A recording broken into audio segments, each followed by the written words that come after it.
जय हिंद फ्रेंड्स, चलिए अगर लोग पढ़ेंगे विद्युत धारा का पार्ट 2, है ना, विद्युत धारा का पार्ट 2। चलिए फटाफट अब लाइव आ जाइए, तो फटाफट अब जो लाइव आ जाइए। और आज का जो सेशन हमारा फिजिक्स का होगा, फिजिक्स का हम लोगों ने इस चैप्टर का, ये जो चैप्टर है, good afternoon everyone, good afternoon, है ना, इसका जो हम लोगों ने पार्ट 1 पढ़ लिया है ना, इसका पार्ट 1 हम लोगों ने पढ़ लिया था। अब इसका पार्ट 2 पढ़ना है हमको। क्या करना है? पार्ट 2 पढ़ना है कि सर इसके आगे हमको होता क्या है, इसके आगे कैसे पढ़े, कैसे याद करें, किस तरीके से होगा। जहां पर प्रॉब्लम होगी उस पर तुरंत आप हमसे पूछ लीजिएगा कि हाँ सर ये वाला पार्ट समझ में नहीं आया। किसी भी पार्ट पर जो भी पढ़ा रहे हैं हम, जिस टॉपिक को पढ़ा रहे हैं, जिस टॉपिक में समझ ना आए उस टॉपिक पे टॉपिक को लिख करके उसमें क्वेश्चन मार्क लगा दीजिएगा। हमको समझ में आएगा हाँ इस पे प्रॉब्लम है, को फिर से समझाना होगा उसको। क्लियर है? यहां तक की बातें क्लियर हो गई? बात क्या यहां तक की बात समझ में आई, है ना? अब हमको आगे बढ़ना है कि सर हम लोगों ने इलेक्ट्रिक करंट पढ़ा, करंट के बारे में हमने पूरा बता दिया। करंट क्या है? हमारा फ्लो ऑफ चार्ज, चार्ज का प्रवाहित होना, क्या कंटिन्यूअस फ्लो होना, लगातार फ्लो होना। लगातार किसका? इलेक्ट्रॉन का या फिर चार्ज का लगातार फ्लो होना ही क्या कहलाता है? हमारा इलेक्ट्रिक करंट कहलाता है। और अगर रुका हुआ रहेगा तो सिंगल पॉइंट चार्ज कहलाएगा, है ना? क्लियर है? क्लियर है? ये हमारा क्लियर हो गया, है ना? उस टेक्निकल इशू का थोड़ा लेट हो जाता है उधर 2-4-5 मिनट स्टार्ट करने में, कभी स्टार्ट नहीं हुआ टाइम पे, है ना, इस वजह से हो जाती है। ठीक है, चलिए हमारा क्या है, इलेक्ट्रिक करंट का डेफिनेशन हम लोगों ने पढ़ लिया और पॉइंट चार्ज के बारे में पढ़ा दिया था। उस पॉइंट चार्ज का एग्जांपल अगर आप देखें तो इसको अगर आप नॉर्मली घर में भी देखे होंगे कि कंघी को या फिर किसी चीज को अगर अपने बालों में रब कीजिएगा तो रब करने के बाद क्या होता है, उसमें एक मैग्नेटिक क्षमता आ जाती है, यानी वो किसी चीज को, छोटे मोटे कागज के टुकड़े को उठा लेता है ऊपर। इसी में आपको मैंने बताया था ना कि चार्ज का ये प्रॉपर्टी होता है कि चार्ज क्या एक गुण है, प्रॉपर्टी है किसका? किसी भी ऑब्जेक्ट का जो कभी भी वह दो चीज फील करता है। कौन कौन सा? या तो इलेक्ट्रिक इफेक्ट को फील करेगा या तो मैग्नेटिक इफेक्ट को फील करेगा। क्लियर है? और उसका एग्जाम्पल आप देखना चाहें तो खुद से इस पेन को या फिर पेंसिल को या फिर कंघी को, किसी को भी अपने बालों में रब कीजिएगा, रगड़िएगा, तो रगड़ने के बाद क्या होगा, इसमें चार्ज क्रिएट होगा। इसमें क्या होगा? चार्ज क्रिएट का मतलब चार्ज ट्रांसफर हो गया, है ना, यानी कि इलेक्ट्रॉन का एक से दूसरे में ट्रांसफर हो गया, है ना। इलेक्ट्रॉन का एक ऑब्जेक्ट से दूसरे ऑब्जेक्ट में ट्रांसफर हो गया, जिस वजह से इसमें इलेक्ट्रिक इफेक्ट और मैग्नेटिक इफेक्ट को फील करने की क्षमता आ जाएगी। ये आप नॉर्मली घर में भी देखे होंगे। अब ये तो हम लोग पढ़ चुके थे, अब इसके आगे हमको पढ़ना है। इसमें आगे हम लोगों का प्रतिरोध पढ़ा दिया था आपको, पोटेंशियल पढ़ा दिया था आपको, विभव क्या होता है ना, पोटेंशियल डिफरेंस क्या होता है, विभवांतर क्या होता है, वो हम लोगों ने पढ़ लिया था। ओम्स लॉ हम लोगों ने पढ़ लिया था, है ना। उसके बाद फिर प्रतिरोधकता हम लोगों ने पढ़ लिया था। यहां तक की बात हो गई थी। उसके आगे का स्टोरी पढ़ना हमको, है ना। उसके आगे का स्टोरी, कल क्लास नहीं हुआ था मैथ का, बिल्कुल मैथ का क्लास हुआ था जी। कल क्लास मैथ का हम लिए थे, है ना। कल टेस्ट हुआ था आपका सिंप्लीफिकेशन का, सिंप्लीफिकेशन नहीं, सेट हमारा था नंबर सिस्टम का, नंबर सिस्टम का उसमें टेस्ट हुआ था। क्लियर है? बात समझ में आई? यहां तक क्लियर है बात? अब आगे बढ़े। अब आगे बढ़ते हैं कि इसके अगला वाला पार्ट पे, अगले वाले पार्ट पे ये रहा कि इसमें लिखा हुआ कौन है? विद्युत शक्ति, है ना, इलेक्ट्रिक पावर। इसमें तो कुछ लिखा हुआ ही नहीं है ना, कोई बात नहीं, हम लोग भरते हैं इसको, है ना। चलिए इसको हम लोग भरते हैं, है ना। हाँ जी, डीलेड के लिए क्लास स्पेशल हमारा चल रहा है। प्रीवियस ईयर क्वेश्चन मैंने कर साइंस का कराया था, आगे भी कराएंगे, कंटिन्यू प्रीवियस ईयर चलाएगा डीलेड का। क्लियर है? और वहां के साइंस का जो क्वेश्चन होगा, यहां के साइंस जो कराएंगे, लगभग दोनों का मैच करेगा, है ना। साउंड क्लियर नहीं है क्या? साउंड क्लियर है?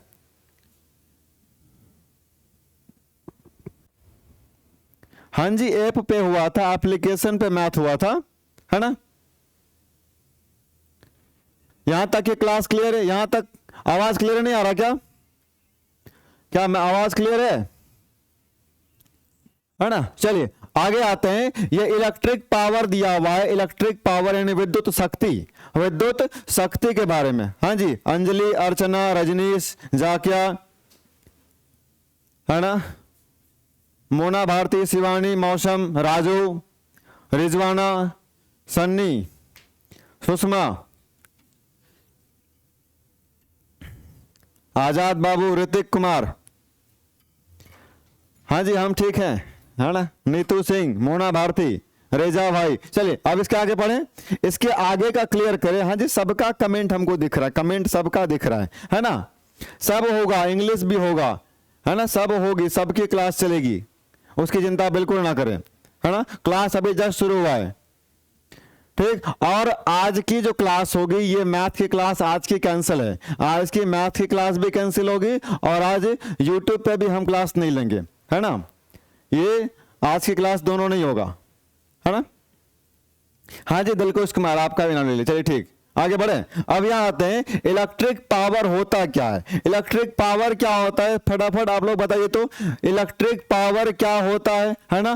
पावर का डेफिनेशन, विद्युत शक्ति का डेफिनेशन क्या होगा, विद्युत शक्ति का डेफिनेशन क्या होगा, है ना।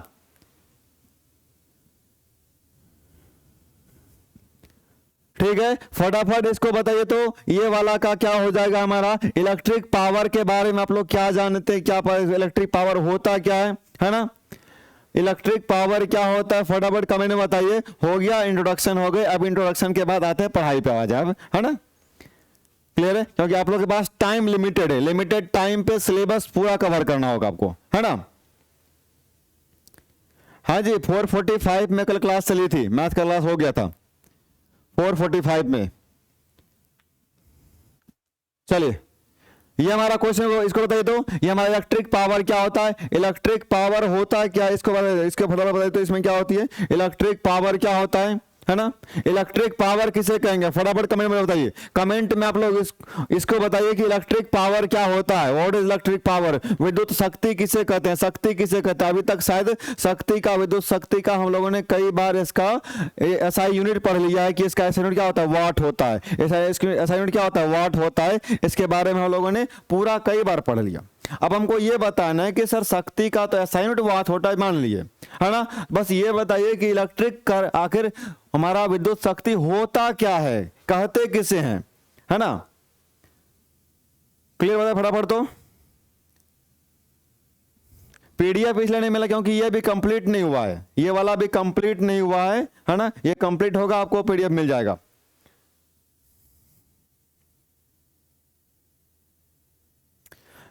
हमने करेंट इसका पूछा, इलेक्ट्रिक का पावर का,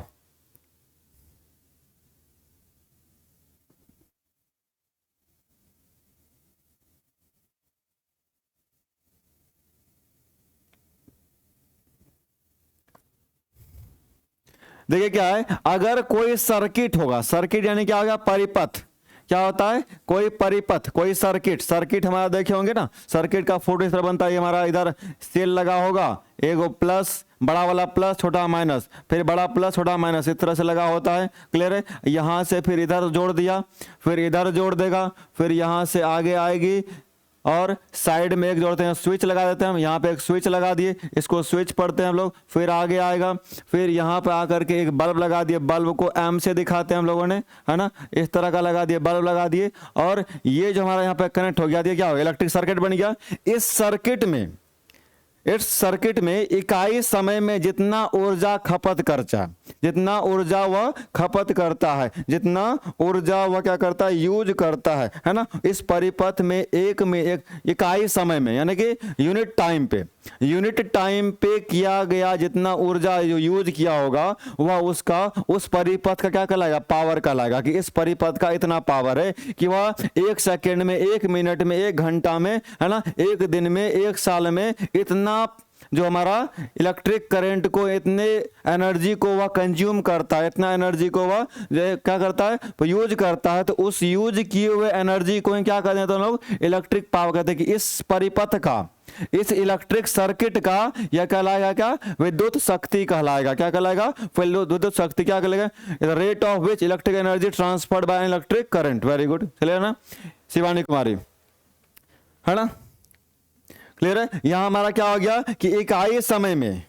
इकाई समय में किसी परिपथ के द्वारा यूज किया हुआ जो एनर्जी होगा, जो ऊर्जा होगी, वह ऊर्जा ही क्या कहलाएगा, विद्युत शक्ति के बराबर होगा, है ना। विद्युत शक्ति को, पावर को हम लोग पी से दिखाते हैं, इसका एक और फॉर्मूला होता है कि पावर को हम लोग क्या करते हैं कि अगर मैथमेटिकली निकालना हो, पावर का मैथमेटिकली निकालना हो तो क्या करेंगे कि पोटेंशियल को इलेक्ट्रिक करंट से मल्टीप्लाई कर दें, है ना। पोटेंशियल को इलेक्ट्रिक करंट से मल्टीप्लाई कर दें, यानी कि इस सर्किट में इसका जो अपना पोटेंशियल होगा, इस सर्किट का जो पोटेंशियल होगा, है ना, क्लियर है। उस क्या हो गया, क्लियर है कि इस सर्किट का जो पोटेंशियल होगा, पोटेंशियल और उस पे जो करंट फ्लो हो रही है, उस करंट को अगर मल्टीप्लाई कर देंगे तो मल्टीप्लाई करने के बाद हमारा क्या आ जाएगा, एक पावर आ जाएगी। क्या आ जाएगी, पावर आ जाएगी। अब इसके बाद देखिए हम लोगों ने कल पढ़ा था, कल मतलब कि इसके पहले पार्ट में, है ना, कि V equal to I R, तो यहां पे V के जगह आई आर बढ़ा दिए तो V के जगह यानी कि हमारा था ओम्स लॉ में, यह था हमारा ओम्स लॉ के अकॉर्डिंग, ओम्स लॉ हमारा हो गया। तो ओम्स लॉ के अकॉर्डिंग क्या होता है हमारा कि V के जगह आई आर गुना पहले से आई रखा हुआ यहाँ पे, तो क्या हो जाएगा आई स्क्वायर आर। इसके तहत भी हम क्या पावर निकाल सकते हैं, यानी कि अगर क्वेश्चन में आपको ये पूछ दे कि अगर पावर निकालना हो और करंट दिया हुआ है, रेसिस्टेंस दिया हुआ है, करंट और रेसिस्टेंस अगर दिया हुआ हो तो आप, क्लियर है, तैयारी नहीं की तो कोई बात नहीं, यहां फुल तैयारी की जाएगी आपकी, है ना। तो आई अगर दिया, करंट दिया हुआ है, आर दिया हुआ है, तो हम उसका पावर निकाल सकते हैं। फिर दूसरा एक और ऑप्शन उसका क्या हो जाएगा कि यहां पे इसी को हम आगे बढ़ा दें कि V equal to sir I R, तो आई इक्वल टू क्या हो जाएगा, I equal to V by R, I equal to क्या हो जाएगा V बाय आर, कि आई को उधर ही रख ले, आर को इधर भेज दें, V बाय आर। तो इसका दूसरा ऑप्शन एक और हो सकता है कि power equal to V into I, ये पहले से हम लोग पढ़े बिल्कुल। इसके आगे क्या करेंगे, V के जगह V रख देंगे और आई के जगह क्या बैठा देंगे, V बाय आर, आई के जगह क्या हो जाएगा V by R, V upon R, clear. इसके बाद आगे देखिए तो V गुना V यानी पोटेंशियल गुना पोटेंशियल का square, V square upon R, एक ये फॉर्मूला हो गया। यानी कि हमारा यहाँ पावर का 2 हो गया, 2 ने 3 आ गया। एक फॉर्मूला ये वाला फॉर्मूला हमारा आ गया, एक हमारा ये वाला फॉर्मूला हुआ, दूसरा पावर का ये वाला फॉर्मूला हुआ, तीसरा पावर का इधर फॉर्मूला हो गया, है ना, तीसरा वाला ये हो गया, ये रहा कि अगर सिर्फ पोटेंशियल और रेसिस्टेंस दिया हुआ रहेगा तो आप ये वाला फॉर्मूला लगा के पावर निकाल लोगे। अगर करंट और रेसिस्टेंस दिया हुआ रहेगा तो ये वाला फॉर्मूला लगाओगे। अगर करंट और पोटेंशियल दोनों दिया हुआ रहेगा तब आप ये वाला फॉर्मूला लगा दोगे, है ना। यानी कि पोटेंशियल निकालने का 3 फॉर्मूला हमारे पास आ गया। कितना फॉर्मूला, 3 फॉर्मूला आ गया। तो ये रहा आपका तीनों फॉर्मूला पावर निकालने का, पोटेंशियल के साथ, करंट और रेसिस्टेंस के साथ, पोटेंशियल और रेसिस्टेंस के साथ। ये किसका आ गया, विद्युत शक्ति का, इलेक्ट्रिक पावर का। इस इलेक्ट्रिक पावर को P कहते हैं, सिर्फ P लिखा हुआ है ना। तो ये एब्रिविएटेड फॉर्म में क्या हो गया, P हो गया पावर। यहां तक की बात क्लियर है। सर हिंदी में बताइए, हिंदी में तो बता रहे हैं, हिंदी में हमारा इलेक्ट्रिक करंट जो पावर जो था उसी को विद्युत शक्ति कहते हैं, और इसी विद्युत शक्ति को P से दिखाते हैं पावर, तो सब जगह पावर ही लिखा हुआ। अब V को हम हिंदी में क्या लिखें बताइए। अब ये थोड़े लिखेंगे सर V को ऐसे लिखें V, है ना, तो ऐसे में तो और समझ में नहीं आएगा, आप और कंफ्यूज जाओगे तब। क्लियर है, यहां तक की बातें क्लियर हो गई। ये तो आसानी समझ में आ गया होगा कि पोटेंशियल हमारा जो है पोटेंशियल और करंट को, पोटेंशियल और किसी परिपथ में यानी किसी सर्किट में, किसी परिपथ में अगर हमारा पोटेंशियल दिया हुआ है, करंट दिया हुआ, दोनों को गुना करेंगे तो पावर होगा। करंट और रेसिस्टेंस दिया हुआ गुना कर देंगे तो पावर होगा। करंट का स्क्वायर करके रेसिस्टेंस से मल्टीप्लाई कर देंगे, फिर यहाँ पोटेंशियल का स्क्वायर करके रेसिस्टेंस से डिवाइड कर देंगे तो वो हमें आएगा। इसी के बाद आगे देखिए आपका लिखा हुआ है ना, वो वाला पार्ट क्लियर था। हेलो, अब आगे आते हैं, अगले पार्ट पे आते हैं। अगला पार्ट हमारा क्या लिखा है, विद्युत शक्ति के बारे में, कि व्यय हुआ विद्युत ऊर्जा, मतलब जितना हम खपत करते हैं, जितना हम खर्च करते हैं। वही मैंने बताया था ना कि यूनिट टाइम पे, जो डेफिनेशन मैंने ऊपर बताया आपको, वही यहाँ पर कि यूनिट समय पे इकाई समय पे जितना हमारा विद्युत ऊर्जा, जितना एनर्जी खर्च करते हैं, जितना एनर्जी खर्च करते हैं, उस एनर्जी को, है ना, क्लियर है, उसी खर्च हुए एनर्जी को अगर हम क्या करते, डिवाइड कर देते, हमारा क्या खर्च किया हुआ है ऊर्जा और बटे समय, कि कितना समय में खर्च हुआ, कितना समय में इतना एनर्जी खर्च कर लिया, हम उसको डिवाइड कर दें तो क्या हो जाए हमारा का विद्युत शक्ति के बराबर होगा। ठीक, इसी का विद्युत ऊर्जा का विद्युत शक्ति और गुना समय, कि इसी में देखिए हमको अगर विद्युत ऊर्जा निकालना होगा, सिर्फ विद्युत ऊर्जा, तो क्या करेंगे, विद्युत शक्ति को समय से गुना कर देंगे, इसको इससे क्या करेंगे, मल्टीप्लाई कर देंगे, तो ये निकल जाएगा। तो विद्युत ऊर्जा बराबर विद्युत शक्ति गुना समय। सिर्फ अगर एनर्जी निकालने के लिए कहेगा, तो एनर्जी निकालने के लिए कहेगा पावर दे दे, समय दे दे, तो मल्टीप्लाई कर देंगे, और पावर नहीं देगा तो पावर निकालने का हमारे पास 3 फॉर्मूला हो गया हमारा। ठीक, तो पावर पे निकाल लेंगे तो वो भी 3 फॉर्मूला हमारा हो गया शक्ति निकालने का, और शक्ति निकल गया तो ऊर्जा भी निकाल सकते हैं हम लोग। ये आपका ऊर्जा निकालने का फॉर्मूला हो गया कि विद्युत ऊर्जा सर क्या होता है, इलेक्ट्रिक एनर्जी का फॉर्मूला क्या होगा, तो विद्युत शक्ति गुना समय, यानी कि P गुना टाइम, है ना, P गुना टाइम को करेंगे तो हमारा क्या होगा, वह एनर्जी के बराबर होगा। ये मतलब एनर्जी हो गया, ये क्या हो गया हमारा, एनर्जी को दिखाएगा। कौन सा एनर्जी, इलेक्ट्रिक एनर्जी को दिखाएगा, इलेक्ट्रिक ऊर्जा को दिखाएगा। हिंदी यहाँ लिखा हुआ है, उसका अंग्रेजी भी लिख दिए, जिसको जिस तरह समझ में आए वो दोनों समझ लीजिएगा। फिर आगे है कि विद्युत ऊर्जा का मात्रक क्या होता है, वाट आवर। किसका, विद्युत ऊर्जा का, विद्युत ऊर्जा का मात्रा क्या होता है, वाट आवर, है ना। क्यों भाई, तो पावर का हम लोगों ने यहां देखिए ऊर्जा का जो लिखा उसी का जैसा फॉर्मूला लिखा उसे कर लेंगे। पावर का क्या होगा, वाट, पावर का क्या होगा, हिंदी लिख देते हैं इसका, है ना। पावर का हम लोगों ने पढ़ा था कि पावर को सर पढ़ते हैं क्या, वाट पढ़ते हैं। पावर का ऐसा यूनिट वाट, टाइम का ऐसा यूनिट, टाइम का ऐसा यूनिट क्या होता है, टाइम का सेकंड या आवर। अगर बड़ा फॉर्म मिलेंगे तो आवर, छोटे मिलेंगे तो हमारा क्या हो जाएगा, छोटे वाले में सेकंड हो जाएगा, तो यहाँ बड़ा वाला आवर लेते हैं, घंटा लेते हैं, है ना। तो वाट गुना घंटा, तो वाट घंटा, तो क्या हो गया, वाट घंटा होगा किसका, विद्युत ऊर्जा का मात्रक। आपके पास अगर पूरा अगर ये फॉर्मूला याद होगा तो फॉर्मूला से आप उसका निकाल सकते हो, क्या ऐसा यूनिट बना सकते हो उसका, है ना, उसका यूनिट बना सकते हो। क्लियर है, उसका आप यूनिट यहां बना सकते हो। चलिए आगे आते हैं। करा है कि इसी में पार्ट में करा है, ये जितना भी पार्ट आपका पढ़ाया जा रहा है ये सब के सब इंपॉर्टेंट है, इससे क्वेश्चन बनता है, कई बार पूछा जा चुका है ना। इसलिए ध्यान से देखिएगा, जहां समझ में नहीं आए तुरंत पूछ लीजिएगा कि हाँ सर ये वाला टॉपिक समझ में नहीं आया, है ना, उसके लिए मैं बताने को तैयार हूं। हाँ जी, क्या है कि एक यूनिट विद्युत ऊर्जा की वह मात्रा है, यानी कि ऊर्जा का वह क्या है, मात्रा, जिसको कहते हैं एक यूनिट। तो किसी विद्युत ऊर्जा का एक यूनिट क्या है, वह मात्रा है जो किसी परिपथ, मतलब किसी भी सर्किट, जो हम इधर सर्किट बनाए इसी को परिपथ बोलते हैं, किसी भी सर्किट में 1 घंटा में क्षय हुआ, मतलब कितना एनर्जी यूज हुआ, है ना, कितना एनर्जी यूज हुआ। क्लियर है, वो मिल जाएगा राजू कुमार, चिंता मत कीजिए, सबका मिल जाएगा आपको, है ना, आपको पीडीएफ मिल जाएगा। ठीक है, क्लियर है, कितना 1 घंटा में कितना एनर्जी यूज किया गया है उसी को हम कहते हैं क्या, एक यूनिट कहते हैं हमारा, है ना, जो किसी परिपथ में 1 घंटे में क्षय होती है। कौन, ऊर्जा। 1 घंटे में कितना ऊर्जा यूज हुआ, 1 घंटे में कितना ऊर्जा यूज हुआ, है ना, 1 घंटे में कितना ऊर्जा यूज हुआ, यह हमारा क्या हो जाएगा, है ना। कमेंट हमको सबका दिख रहा है, हमको सबका कमेंट दिख रहा है, जहां भी दिख रहा है, हाँ यहाँ प्रॉब्लम होगा हमको दिख जाएगा, हम तो उसको समझा देंगे, है ना। ठीक, ये सबके लिए साइंस क्लास, जहां भी साइंस में जितने भी एग्जाम होंगे, जितने में एग्जाम में साइंस पढ़ाया जाता है वो सबके लिए इंपॉर्टेंट है, ये सबके लिए, है ना। चलिए यहाँ पढ़िए अभी। तो यूनिटों की संख्या निकालना हो तो कितना यूनिट हमने यूज किया, तो क्या करेंगे, वोल्ट। वोल्ट हमारा क्या होगा, पोटेंशियल, यानी कि विभव।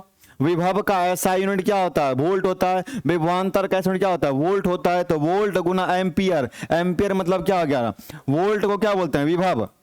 ये हमारा क्या हो गया, विभव।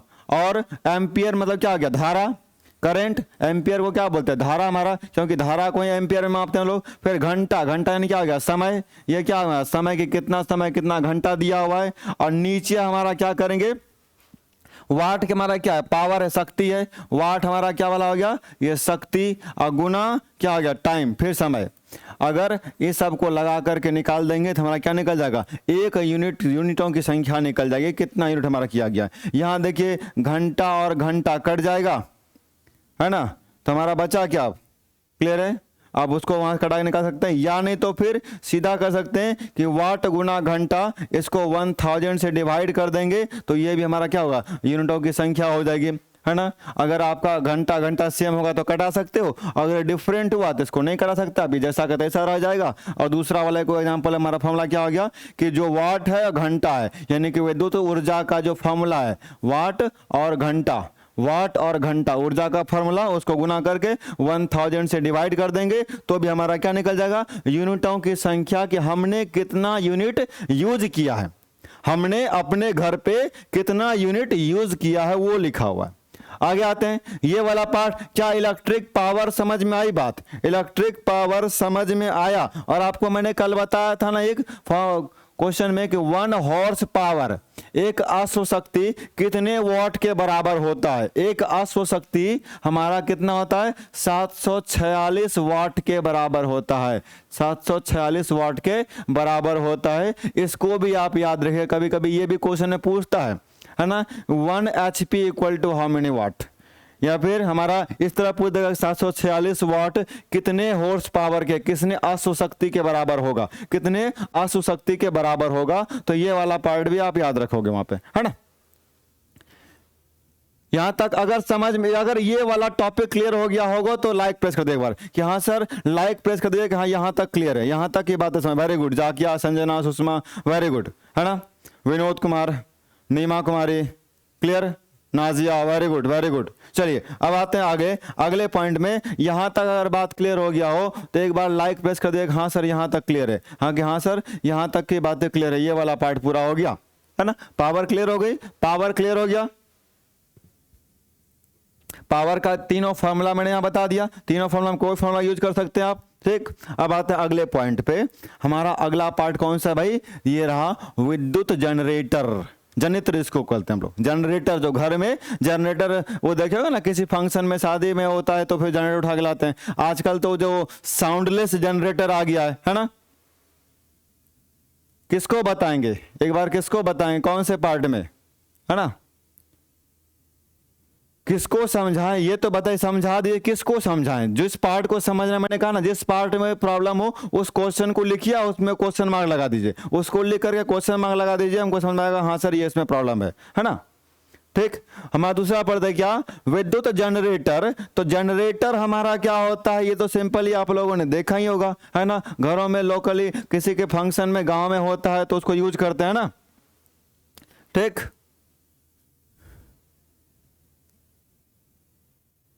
चलिए आगे क्या आता है हमारा, तो इसी विद्युत जनरेटर से जितना क्वेश्चन पूछता है, ज्यादा पूछता नहीं, ज्यादा डीप हमको जाना नहीं है ना। इस जितना पूछता है बस उतना ही, जितना पूछता है उतना सा ही जानना हमको। जस्ट अभी वाला सर जी, जस्ट अभी वाला सर जी, हम क्या सारा कौन वाला सर जी बताए, तो यूनिटों की संख्या, यहाँ देखिए यूनिटों की संख्या भी पढ़ाए थे ना कि वोल्ट गुना एम्पियर गुना घंटा यानी टाइम, अब बटे वाट गुना घंटा, ये फॉर्मूला हुआ क्या निकालने का, यूनिटों की संख्या, कि हमने घर में कितना यूनिट यूज किया, हमने घर में कितना यूनिट एनर्जी यूज किया, उसको निकालने का ये तरीका हुआ। और पावर तो बता ही दिए कि हमारा इकाई समय में क्या आएगा, विद्युत शक्ति में, कि व्यय हुआ विद्युत ऊर्जा किसमें, किसी परिपथ में, किसी सर्किट में कितना एनर्जी हम यूज किए, उसको इकाई समय में, तो वह मेरा क्या कहलाता है, विद्युत सामर्थ्य कहलाता है, विद्युत पावर कहलाता है, इलेक्ट्रिक पावर कहलाता है। बस इतनी सी बात थी वो, है ना।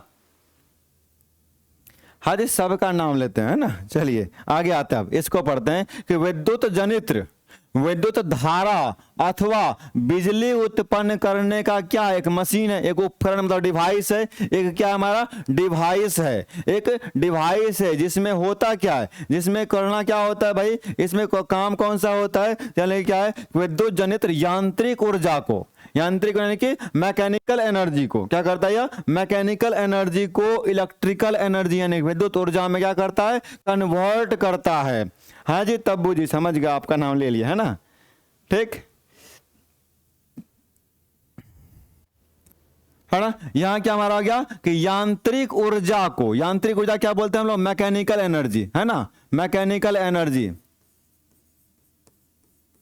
मैकेनिकल एनर्जी, और विद्युत ऊर्जा को देंगे इलेक्ट्रिकल एनर्जी।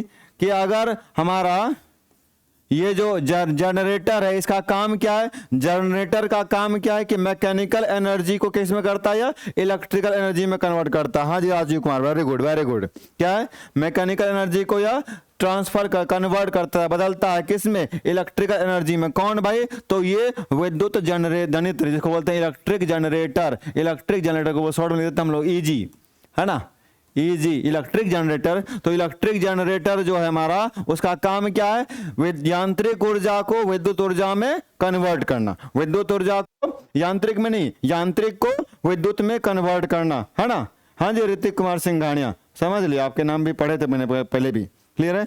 आगे आते हैं अगला पॉइंट में, क्या हमारा कि विद्युत जनित्र, ठीक, विद्युत चुंबकीय प्रेरण का एक अनुप्रयोग है ना। आपको क्वेश्चन पूछेगा कि इलेक्ट्रिक जनरेटर किसका अनुप्रयोग है, इलेक्ट्रिक जनरेटर जो है वह किसका अनुप्रयोग, मतलब उसमें किस तरीके का अंदर में फंक्शन काम करता है, किस तरीके का फंक्शन उस पे वर्क करता है ना, क्लियर है, किस तरह का फंक्शन काम करता है भाई। तो विद्युत चुंबकीय प्रेरण क्या कहता है, विद्युत चुंबकीय प्रेरण कि जनरेटर के पहले एक जनरेटर में एक डायनेमो लगा रहता है, डायनेमो हम लोग आगे पढ़ेंगे, डायनेमो से पहले टरबाइन लगे थे जो घूमता है ना, देखे होंगे एक पहिया लगा रहता है ना, पहिया को घुमाते हैं, पहिया घूमने के कारण क्या होता है, वो टरबाइन घूमता है, और टरबाइन जैसे घूमेगा, टरबाइन के घूमने के कारण ही क्या करती है हमारा, टरबाइन घूमेगा तो करंट निकलेगा। टरबाइन कभी किसी अगर हाथ से भी हम उतना तेज घुमा देंगे तो टरबाइन को भी, तो वहां से भी हमारा क्या निकल, करंट निकल जाएगा। तो उस टरबाइन को घुमाने के लिए हम लोग पानी का सहायता लेते हैं, जिसको बोलते हैं हाइड्रो इलेक्ट्रिसिटी। अगर हवा का ले लिए हम लोग विंड मिल बोल दिए हमारा, है ना। तो किसी भी तरीके से बस उसको घुमाना है, जैसे घुमा दीजिए बस घूम जाए तो हमारा करंट निकल जाएगा, क्लियर है। तो हमारा क्या हो गया, तो उसी तरह उसमें क्या चुंबक लगा रहता है, करंट या निकालने के लिए जनरेटर के अंदर क्या होती है, चुंबक लगी रहती है, वो हमारा एक बार शेप का, है ना, बार मतलब इस तरह का रेक्टेंगल शेप का 2 गो लगा रहता है इस तरह का, क्लियर। और उसके अंदर में एक रेक्टेंगल क्वाइल लगा रहता है, रेक्टेंगल क्वाइल लगी रहती है इस तरह की, है ना, इस तरह का रेक्टेंगल क्वाइल। और यहाँ पे हमारा स्प्लिट रिंग लगा रहता है ना, यहाँ पे हमारा स्प्लिट रिंग लगा रहता है, क्लियर। और ये एक बार घूमता है, तो यहाँ का हम लोग पहले जानते हैं कि हमारे चुंबक में एक तरफ नॉर्थ होता है, एक तरफ साउथ होता है, एक तरफ नॉर्थ एक तरफ साउथ, यानी कि नॉर्थ पोल साउथ पोल। इतना तो पता होगा कि आपको चुंबक में 2 पोल होते हैं, हमारा नॉर्थ पोल और साउथ पोल, क्लियर। हाँ जी ठीक है, चलिए हमारा क्या है, नॉर्थ पोल और साउथ पोल होती है। तो ये क्या करता है, एक बार अगर घुमा देंगे ना तो कॉइल में घूमने पर भी अगर इलेक्ट्रिक करंट प्रोड्यूस हो जाएगा, तो आर्स्टेड के नियम के अकॉर्डिंग, कौन सा, आर्स्टेड के नियम के अकॉर्डिंग हमारा क्या है कि किसी भी इलेक्ट्रिक करंट के वायर, जिस वायर चल रही होगी इलेक्ट्रिक वायर में, है ना, इलेक्ट्रिक वायर में हमारा क्या होता है,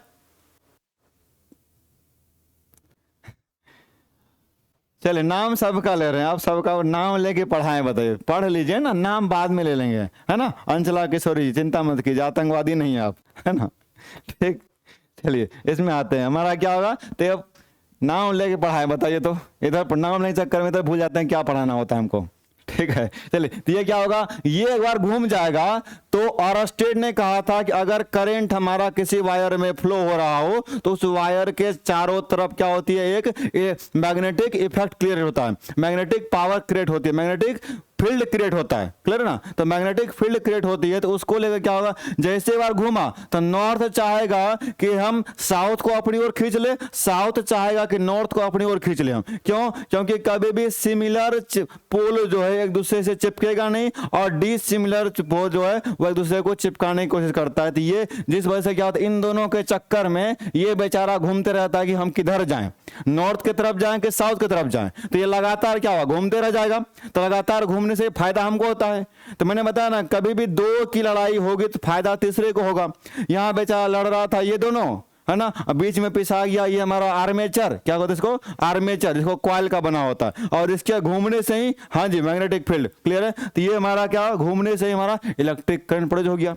तो अंदर में क्या होगा, मैकेनिकल काम हो रहा है हमारा, यांत्रिक काम हो रहा है हमारा, मैकेनिकल काम, और उसके बाद वो कन्वर्ट किस में हो रहा है, डायनेमो के तहत विद्युत ऊर्जा में कन्वर्ट हो रहा है, विद्युत ऊर्जा में कन्वर्ट हो रहा है। इसी को हम लोग जनरेटर के अंदर देखते हैं। जनरेटर के अंदर इतना फंक्शन होता है ना। अगर आप 9th-10th में पढ़ते तो और आपको अंदर खोल के दिखाते हाँ भाई कहाँ कहाँ क्या क्या है, लेकिन आपको अभी उतना ही पढ़ना है जितना आपके लिए इंपॉर्टेंट है, क्वेश्चन किस तरह से पूछा जाता है। क्लियर है ना। अब नाम बाद में लेंगे, अब यहां पढ़ते हैं। ठीक, विद्युत ऊर्जा हमारा क्या हो गया कि विद्युत चुंबकीय, चुंबकीय क्यों बता, क्योंकि अंदर में चुंबक था हमारा। विद्युत चुंबकीय प्रेरण का एक क्या है, अनुप्रयोग है, यह क्या एक यूज है ना। चलिए अब आते हैं अगले पार्ट पे। अगला क्वेश्चन क्या कर रहा है हमारा, ट्रांसफार्मर। अगला पार्ट क्या हमारा कि ट्रांसफार्मर क्या होता है ना। ट्रांसफार्मर क्या होता है, ट्रांसफार्मर के बारे में हम लोग पढ़ते हैं। क्लियर है। नोटिफिकेशन मैंने आज बताया ना कि मेरा आज का ये लास्ट क्लास है, इसके बाद की क्लास आज की कैंसिल रहेगी, है ना। हम आज ना मैथ लेंगे और ना ही इसके बाद जो यूट्यूब क्लास लेते हैं वो भी आज नहीं लेंगे, दोनों, इसलिए नहीं दिख रहा होगा मेरा वाला। ठीक, कब तक क्लास चलेगी पहले पढ़ तो लीजिए। क्या है हमारा कि विद्युत ट्रांसफर जो हमारा है, ट्रांसफार्मर क्या होते हैं। ट्रांसफार्मर आप लोगों ने देखा होगा कि आजकल इलेक्ट्रिक करंट जो लगता है उसमें क्या होता है हमारा, इलेक्ट्रिक करंट को जोड़ने से पहले हम लोग घर में जोड़ते हैं, जो उसके पहले हमारा क्या एक ट्रांसफार्मर लगा रहता है, बड़ा सा मशीन लगा रहता है जो हमेशा उसमें वो करंट रहती है, तो हम करंट और आवाज भी करें, जब करंट है उसमें आवाज करेगा वो, तो उसका काम क्या होता है, उसको क्यों लगाते हैं, है ना। तो हमारा क्या है कि विद्युत चुंबकीय प्रेरण पर आधारित ट्रांसफार्मर एक ऐसा यंत्र है जो क्या करती है, प्रत्यावर्ती वोल्टेज। प्रत्यावर्ती वोल्टेज होता क्या बताइए तो आप लोग, है ना। प्रत्यावर्ती धारा मैंने बताया था ना, एक प्रत्यावर्ती धारा बताया था ना, है ना। प्रत्यावर्ती धारा मैंने बताया, तो धारा को क्या कहते हैं हम लोग, ये एसी करंट कहते हैं ना, एसी करंट। क्यों, क्योंकि पावर हाउस, पावर ग्रिड में नॉर्मली एसी करंट को प्रोड्यूस किया जाता है। क्यों किया जाता है, क्योंकि इसका लॉन्ग डिस्टेंस कवर करने की क्षमता होती है, यह बहुत ही ज्यादा दूर तक अपना ट्रैवल कर सकती है, तो और कम लॉस एनर्जी को यह बहुत कम लॉस करता है, एनर्जी की हानि जो बहुत कम होती है और ज्यादा दूर तक कम समय में ट्रैवल कर लेती है ना। ठीक, तो इसी के लिए हमारा क्या होगा कि प्रत्यावर्ती वोल्टेज को घटाने या बढ़ाने का कार्य करता है। क्या करता है हमारा, यह प्रत्यावर्ती वोल्टेज को घटाने या बढ़ाने का काम करता है। हम लोगों ने घर में देखा होगा ना, वो स्टेबलाइजर लगाते हैं ना कि वोल्टेज घट गया तो घुमा दो पकड़ के, है ना, जैसा किसी का कान पड़ के घुमा रहे, घुमाए, यस सर चालू हो गया, है ना। तो वोल्टेज को ज्यादा या कम करना होता है तो हम लोग घर में ये क्या लगाते हैं, स्टेबलाइजर। क्लियर, कि ताकि मेरा टीवी चल पाए। आजकल तो कंटिन्यू लगा ही रहता है, पहले आज से अगर 5 साल पहले 10 साल पहले का टेलीविजन देखते होंगे तो वहां पे लगा रहता बगल में स्टेबलाइजर, पकड़ के घुमा रहा है उसको अपना वोल्टेज मैच करने के लिए, ताकि वोल्टेज मेरा सही से चले और टीवी भी चलते रहे। तो वोल्टेज कम बेस जो होता रहेगा उसको जो सेंड कौन करता है हमारा, ये ट्रांसफार्मर। कौन करता है हमारा, ट्रांसफार्मर। क्या करते हमारे, ट्रांसफार्मर। ठीक, और घर में एक हमारा लगा रहता है क्या, इन्वर्टर। क्या रहेगा, इन्वर्टर होगा। इन्वर्टर क्या करते, एसी को डीसी में कन्वर्ट कर देता है। ठीक, और एसी करंट का मैंने बता दिया था, एसी करंट क्या करता है, अट्रैक्ट करता है ना। एसी करंट क्या करता है, अट्रैक्ट करता है। सबका कमेंट देख रहे हैं सर, चिंता मत कीजिए आप लोग, है ना। कमेंट हमको सबका दिख रहा है, हमको अगर एक भी दिखेगा हाँ सर ये वाला पार्ट में गलती है या फिर हमको इसको समझा दीजिए, तो हम तुरंत वहां पढ़ लेंगे, उसको समझा देंगे फिर से हम। क्लियर है। चलिए ये वाला पार्ट क्लियर होगा। ट्रांसफार्मर का छोटा सा पार्ट, ट्रांसफार्मर अगर डीप में पढ़ना होगा तो कभी मैं उसका एक वीडियो बना दूंगा सिर्फ ट्रांसफार्मर के बारे में, अभी हमको आगे पढ़ना है। ठीक, क्लियर है। आगे देखते हैं, आगे हमारा क्या है, विद्युत मोटर, है ना। विद्युत मोटर, अगर हम चाहे तो सिर्फ विद्युत मोटर पे हम आधा घंटा थीसिस दे दें, है ना। आधा घंटा सिर्फ एक क्लास सिर्फ विद्युत मोटर पे हो जाएगा, एक क्लास सिर्फ जनरेटर पे होगा, एक क्लास सिर्फ ट्रांसफार्मर पे होगा। लेकिन हमको क्या है अभी सिर्फ उतना ही पढ़ना है जिस तरह का क्वेश्चन पूछा जाता है। तो ट्रांसफार्मर क्वेश्चन क्या पूछता है, इस तरह के कि प्रत्यावर्ती वोल्टेज को घटाने या बढ़ाने का कार्य करता है। कौन था हमारा, ट्रांसफार्मर। तो पूछेगा ट्रांसफार्मर का कार्य क्या होता है, तो यह प्रत्यावर्ती वोल्टेज को क्या करता है, घटाने या बढ़ाने का कार्य करता है। ये क्वेश्चन पूछा जाता है। फिर आते हैं विद्युत मोटर। आप लोगों ने पंखा में मोटर देखा होगा ना, है ना। पंखा में देखा होगा मोटर, सबका मैसेज देख रहे हैं, सबका दिख रहा है ना। ठीक, मीटर नहीं, मोटर, मोटर है ना जी, हाँ विद्युत मोटर, ठीक है, विद्युत मोटर, इलेक्ट्रिक मोटर। आप लोगों ने पंखा देखा होगा, पंखा में क्या लगता है, मोटर लगा होता है। मोटर में हम लोग क्या कहते हैं, लाइन देते हैं, यानी कि उसमें इलेक्ट्रिक करंट दिए, यानी कि हमारा मोटर क्या है कि वह विद्युत धारा को लेगा तब वह घूमेगा, यानी कि धारा पहले लेगा, पहले जब तक उसमें करंट देंगे नहीं तब तक वो घूमेगा नहीं, है ना। तो यानी उसको घूमने के लिए करंट चाहिए, तो पहले इलेक्ट्रिक करंट देंगे तब वो मैकेनिकल काम करेगा, तब वो यांत्रिक वाला काम करेगा, ऐसे घूमेगा। हाँ अब हम घूम जाते हैं, है ना। यानी कि बिना करंट का वो घूमेगा ही नहीं, बिना पिटाई खाए वो सुधरेगा नहीं। जब तक उसको करंट का झटका नहीं लगता, एक बार झटका लगा तुरंत घूमना शुरू कर दिया, है ना। तो इसमें क्या होगा, इलेक्ट्रिक एनर्जी को कन्वर्ट किस में कर रहा है, हमारा यांत्रिक ऊर्जा में। इलेक्ट्रिक एनर्जी को यानी कि विद्युत ऊर्जा को यांत्रिक ऊर्जा में कन्वर्ट करेगा। इसका मतलब कि जनरेटर का जस्ट उल्टा, है ना, जनरेटर का जस्ट उल्टा। जनरेटर में क्या था कि हमारा पहले एक मैकेनिकल काम होगी तब जाके करंट निकलेगा, पहले वो घूमेगा। पहले ये वाला पार्ट जो हमारा था, ये जब तक घूमेगा नहीं, ये जो हम पहले वहां पढ़ाए, ये जब तक घूमेगा नहीं तब तक करंट निकलेगा नहीं। यहां क्या कर रहा है कि मोटर तभी घूमेगा जब तक हम उसमें करंट ना दें, है ना, करंट देंगे तभी घूमेगा, ये वाला बात था। तो विद्युत मोटर एक ऐसी युक्ति है, मतलब एक ऐसा डिवाइस, एक ऐसा मशीन है जो विद्युत ऊर्जा को यांत्रिक ऊर्जा में बदलता है। ठीक, करंट लेंगे फिर घूमेंगे वो, तो जैसे ही करंट दिए घूमना शुरू हो गया, तो घूमना शुरुआत क्या हमारा, वो एक मैकेनिकल एनर्जी में कन्वर्ट हो गया, है ना। हाँ जी प्रियंका, सबका मैसेज देख रहे हैं, मैसेज हमको सबका दिख रहा है, आप लोग चिंता ना करें उसकी। आप लोग को समझ में जहां ना है बस उसी को कमेंट कर दीजिएगा, हाँ सर ये वाला पार्ट क्लियर नहीं हुआ, और क्लियर है तो यस सर क्लियर है, बस करके आगे बढ़ जाए। क्लियर। दूसरा पार्ट हमारा क्या है कि विद्युत मोटर धारा के चुंबकीय प्रभाव के सिद्धांत पर कार्य करता है। क्या करता है, चुंबकीय प्रभाव पर, यानी कि मैग्नेटिक इफेक्ट पर काम करता है, या मैग्नेटिक इफेक्ट पर काम करता है। कौन, तो विद्युत मोटर। तो आपसे क्वेश्चन क्या पूछेगा कि विद्युत मोटर किस सिद्धांत पर काम करता है, ऑप्शन दे देगा 4, उसमें से एक को आपको टिक करना है। तो क्या करोगे, विद्युत चुंबकीय क्या चुंबकीय प्रभाव को, धारा के चुंबकीय प्रभाव के सिद्धांत पर काम करता है ना। और धारा में करंट जब फ्लो होती है तो उसमें हमारा मैग्नेटिक इफेक्ट क्रिएट होता है, या किसने कहा, अभी मैंने जैसे बताया ना, ऑरस्टेड ने, किसने, ऑरस्टेड ने बताया था। ठीक। फिर तीसरा पार्ट नेक्स्ट क्या कर रहा है कि विद्युत मोटर का उपयोग विद्युत पंखों, वॉशिंग मशीनों, मिक्सर एवं ग्राइंडर, इन सबको तो आपने देखा ही होगा, इन सब में उसका यूज करते हैं, क्योंकि वॉशिंग मशीन में घूमता है ना, वॉशिंग मशीन में घूम रहा होता है, मिक्सर भी घूमता है। तो जो घूमने वाला बात करेगा वहां पे हमारा क्या लगा देंगे, हम मोटर लगा देंगे, लगा दिए मोटर, घूमने शुरू कर दिया, है ना, मोटर लगा के हम लोग घुमा दिए उसको, तो मोटर वाला काम हो गया हमारा। ठीक, चलिए अब आते आगे कि आदि अनेक युक्तियों में क्या आता है, किसका यूज, तो विद्युत मोटर का यूज किया जाता है। किसमें भाई, ये पंखा, वॉशिंग मशीन, मिक्सचर, ग्राइंडर, जहां पर भी कुछ घूमने वाली बात होगी उसमें हम लगा देंगे, कहाँ नहीं लगा देंगे उसका। ठीक है, ये वाली बात क्लियर हो गई। आगे बढ़ते हैं अगला पार्ट पे। अगला पार्ट में कह रहा है कि अधिक विद्युत ऊर्जा क्षय करने वाला बल्ब अधिक प्रकाश उत्पन्न करता है, यानी कि जो जितना एनर्जी कंज्यूम करेगा वह उतना ही ज्यादा लाइट प्रोड्यूस करेगा। यह कर रहा है वो हमारा, है ना, कि हमारा कि अधिक विद्युत ऊर्जा मतलब हमारा इलेक्ट्रिक एनर्जी, तो अधिक एनर्जी क्षय करने वाला मतलब लॉस करने वाला, यूज करने वाला, अधिक एनर्जी यूज करने वाला बल्ब अधिक लाइट प्रोड्यूस करता है, इसीलिए अधिक प्रतिरोध बल्ब कम विद्युत ऊर्जा क्षय करता है। यानी कि प्रतिरोध तो मैंने आपको कल बता ही दिया था उस दिन कि प्रतिरोध क्या होती है, करंट का अपोज करता है, करंट का अपोज करता है। करंट कुछ भी बोलेगा तो ये ठान के रखा है कि भाई तुम कुछ भी बोलो हम तुम्हारा अपोज करेंगे, चाहे तुम अच्छा बोलो खराब बोलो, हमको अपोज करना ही है ना। यानी कि दोनों के बीच 36 का आंकड़ा कि तुम आगे बढ़ोगे तो हम तो फीडबैक करेंगे, है ना।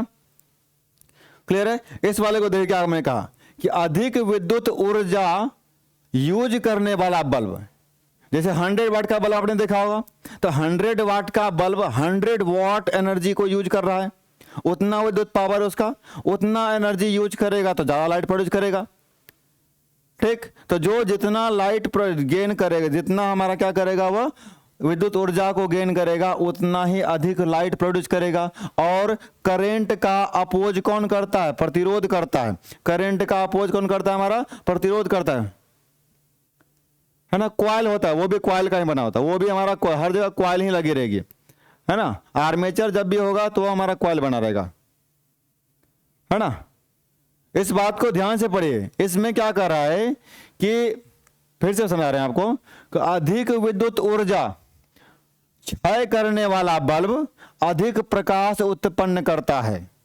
मतलब अधिक ऊर्जा को जब यूज किया जाएगा, अधिक ऊर्जा को जब कंज्यूम करेगा वो, तो हम अगर कोई आदमी अगर ज्यादा खाना खाएगा तो उसको काम ज्यादा करना चाहिए ना, तो उसके पास पावर ज्यादा होगी, तो ज्यादा पावर होगा तो ज्यादा एनर्जी को हमारा क्या लाइट प्रोड्यूस करेगा, है ना। ज्यादा प्रोड्यूस करेगा क्या? लाइट। क्लियर? बात समझ में आई? अब मैंने क्या बताया कि जो बल्ब जितना ज्यादा एनर्जी को लेगा वह उतना ही ज्यादा लाइट प्रोड्यूस करेगा। यस सर, क्लियर होगी। उसके बाद इसीलिए अधिक प्रतिरोध बल्ब, यानी कि ऐसा बल्ब जिसका प्रतिरोध बहुत ज्यादा होगा, रेसिस्टेंस बहुत ही ज्यादा होगा, रेसिस्टेंस बहुत ही ज्यादा होगा, वह बल्ब कम विद्युत ऊर्जा क्षय करता है। क्यों? क्योंकि वह रोक देता है ना करंट को। करंट को क्या करता है? रोक देता है। यानी कि हमारा अगर प्रतिरोध रेजिस्टेंस बढ़ाएंगे तो हमारा क्या होगा? विद्युत ऊर्जा का क्षय घटेगा। अगर प्रतिरोध बढ़ाएंगे तो विद्युत ऊर्जा का क्षय घटेगा। अगर विद्युत ऊर्जा का क्षय बढ़ा देंगे हम तो प्रतिरोध घट जाएगा। क्यों? दोनों एक दूसरे क्या है? अपोजिट है। एक दूसरे क्या है? अपोजिट है हमारा। ठीक। दूसरा पार्ट भी कह रहा है कि साधारण बल्ब में दी गई विद्युत ऊर्जा को 5% से 10% भाग ही प्रकाश में परिवर्तित होता है। यानी कि नॉर्मल बल्ब जो होता है हमारा, नॉर्मल बल्ब जो क्लियर होगा, वह नॉर्मल बल्ब क्या होता है हमारा, हमें जितना एनर्जी मिला उसमें से 5% से 10% ही वह लाइट में कन्वर्ट करता है। मतलब हमने इस बल्ब को दिया 100%, दे दिया 100%, लेकिन वह 5 से लेकर के 10% ही क्या करेगा? लाइट में कन्वर्ट करेगा। एनर्जी लिया 100% और वह लाइट में कितना कन्वर्ट कर रहा है? सिर्फ 5 से 10%। कौन? ये हमारा साधारण बल्ब है ना, साधारण बल्ब, नॉर्मल बल्ब। आजकल एलईडी आ गया है, वो कम को लेकर के ही ज्यादा एनर्जी प्रोड्यूस करता है ना। आजकल एलईडी आ गया जो ना, लाइट इमिटिंग डायोड। एलईडी का फुल फॉर्म क्या होता है? लाइट इमिटिंग डायोड, है ना। ये हमारा हो गया एलईडी, हमारा हो गया हमारी ये बात। ठीक। तो अब ये सब बल्ब कम पावर में ही ज्यादा हमारा लाइट प्रोड्यूस करने लगता है। फिर क्या है कि विद्युत बल्ब में नाइट्रोजन अथवा कोई निष्क्रिय गैस, निष्क्रिय गैस हमारा कौन कौन सा है? निष्क्रिय गैस कौन कौन से हैं? फटाफट कमेंट में बताइए तो निष्क्रिय गैस और कौन कौन है? अधिक एनर्जी रेसिस्टेंस, मैंने रेसिस्टेंस अगर बढ़ाएंगे तो करंट का क्या करेगा? अपोज करेगा। यानी करंट आ रहा है, उधर से एनर्जी आ रही है तो एनर्जी का अपोज करेगा, वो करंट का अपोज करेगा। तो प्रतिरोध का तो कम, वो कम होगा, प्रतिरोध कम होगा तो हमारा क्या होगा? एनर्जी का लॉस कम होगा, है ना। वो वाला पार्ट बता रहा था ऊपर। ठीक। यहां बताए हमको कि ये निष्क्रिय गैस कौन कौन है। एक तो नाइट्रोजन यहां कर रहा है कि किस विद्युत बल्ब में नाइट्रोजन अथवा कोई निष्क्रिय गैस भरी होती है। तो ये निष्क्रिय गैस कौन होता है भाई हमारा? निष्क्रिय गैस कौन होता है हमारा? निष्क्रिय गैस कौन सा होता है? हीलियम, आर्गन, नियॉन और क्रिप्टन, Kr। ठीक। उसके बाद और कौन होगा? आर्गन तो हो गया, है ना। आप अगर ये पेरियोडिक टेबल देखोगे तो सबसे ऊपर में कौन होता है? सबसे लास्ट, यानी कि 18वें नंबर पे। इधर से 1 2 3 4 करते करते 18वें नंबर पे आओगे तो आपको वहां पे 6 दिखाई देगा। कितना? 6 ठो दिखाई देगा, है ना। हीलियम सबसे ऊपर में 2 नंबर पे, उसके नीचे आओगे helium, neon, argon, krypton, xenon, radon. Lithium नहीं होता भाई, है ना, लिथियम नहीं होगा। Helium, neon, argon, krypton, xenon, radon, ये 6 होते हैं, helium, neon, argon, krypton, xenon, radon. फटाफट इन 5 को आप लोग कमेंट में दे दो। पहला कौन होगा? हीलियम होगा, नियॉन होगा, आर्गन होगा, क्रिप्टन होगा, जेनॉन होगा, रेडॉन होगा, है ना। ये सब होता है। जेनॉन को लिखते हैं एक्सन, रेडॉन को लिखते हैं हमारा आरडी, है ना। ठीक, ये हमारा आ गया। तो helium, neon, argon, krypton, xenon, radon, बस फ्लो में बोल देना है। Helium, neon, argon, krypton, xenon, radon, जैसे सजा हुआ वैसे बना दीजिए आप, है ना। प्रियंका, जेडएन होता है, जेनॉन का एक्शन होगा, जेएन नहीं, है ना।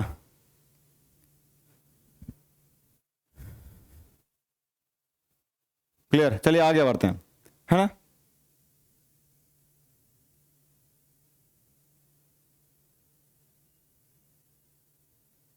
यांत्रिक ऊर्जा क्या होता है? मैंने यांत्रिक बताया था ना कि अगर पंखा घूम रहा है, पहले करंट मिला फिर पंखा घूमा, तो पंखा जो घूमना शुरू हो गया तो कुछ मैकेनिकल काम करने लगा वो, है ना। तो वो हमारा वही कहता है यांत्रिक ऊर्जा में कि पहले करंट मिला फिर पंखा जो घूमना शुरू किया तो जो कॉइल घूमने लगा उसी कॉइल के घूमने कहते हैं हम लोग क्या, अब यह मैकेनिकल एनर्जी में यानी कि यह यांत्रिक ऊर्जा में कन्वर्ट हो गया है। ये था उसका। ठीक, चलिए अब आगे आते हैं कि कम शक्ति वाट के बल्ब का प्रतिरोध अधिक होगा।